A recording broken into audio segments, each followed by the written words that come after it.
मुख्यमंत्री माझी लाडकी बहीण योजनेचा फेब्रुवारी महिना संपूर्णही लाभार्थी महिलांना हप्ता मिळालेला नाही। अशातच फेब्रुवारी आणि मार्च महिन्याच्या हप्त्याबाबत मोठी अपडेट समोर येत आहे।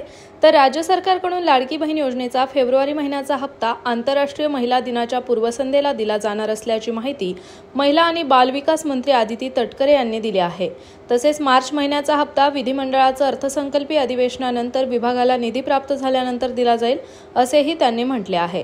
लाडक्या बहिणींना मार्च महिन्यात 2 महिन्याचे मिळून 3000 रुपये दिले जाणार आहेत। तसेच लाडक्या बहिणींना आंतरराष्ट्रीय महिला दिनानिमित्त राज्य सरकारकडून गिफ्ट देण्यात येणार आहे। मुख्यमंत्री लाडकी बहीण योजनेचा जानेवारी महिन्याचा लाभ 24 तारखेला देण्यात आला होता। मात्र फेब्रुवारी महिन्यातील लाभ न मिळाल्याने विरोधकांकडून सरकारवर टीकांचा वर्षाव करण्यात येत होता। मात्र आता 8 मार्चला महिला दिनानिमित्त लाभार्थी महिलांना फेब्रुवारी महिन्याचे पैसे मिळणार आहेत, परंतु मार्च महिन्याचे पैसे अर्थसंकल्पीय अधिवेशन संपल्यानंतर मिळतील। म्हणजेच महिला दिनाला 1500 रुपये लाभार्थी महिलांना मिळतील।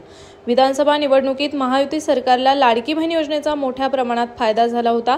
लाडकी बहीण योजना या उपक्रमाअंतर्गत गरजू महिलांना 1500 रुपयांची आर्थिक मदत मिळाली होती।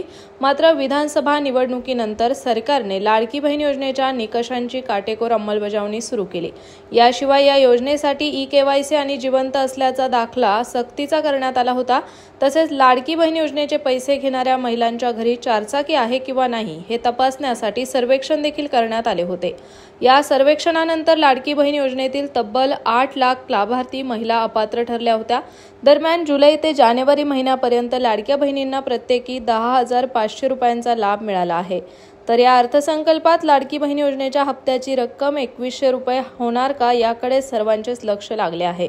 तर मंडळींनो, तुम्हाला हा व्हिडिओ आवडल्यास व्हिडिओला लाईक करा, शेअर करा आणि अशाच माहितीपूर्ण व्हिडिओसाठी स्प्रेड इटला सबस्क्राइब करा।